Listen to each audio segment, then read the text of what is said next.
A query about the parable of the talents. Hi, I'm Dr. James Holt, and a couple of days ago I had a question from a friend that referred to the parable of the talents. Now, for those of you that don't know this, it's essentially the idea that there was a master who had 3 servants, and he gave each of them, I think it was 10, 5 and 1 talent, and said, do with them as you will, and talent was a measure of money. When he came back, the 2 first servants had made money and had extended it, and so were given more.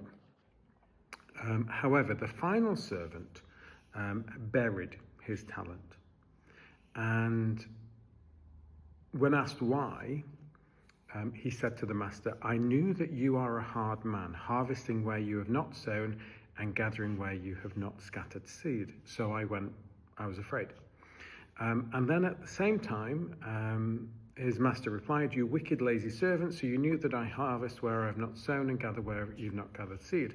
You should have just put it in a bank, essentially given it to a banker, and you would have made some money.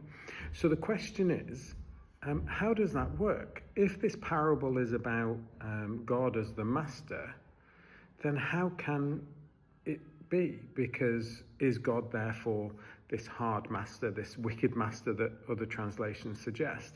And does he harvest where he's not sown? It doesn't seem to make sense, was the question that I received.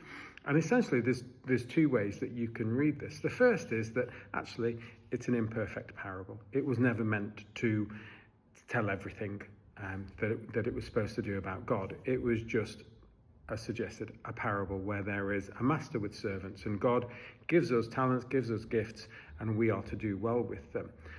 But the idea that God doesn't harvest or is wicked, that just would not be countenanced. And so the idea is, well, perhaps even this master who is wicked or who is harsh and who reaps where he doesn't sow, if he's even willing to reward those who do good, then how much more will God, who is just, will be able to do so for Christians? The other idea is that actually, when we read it, it could be, I knew that you are a hard man.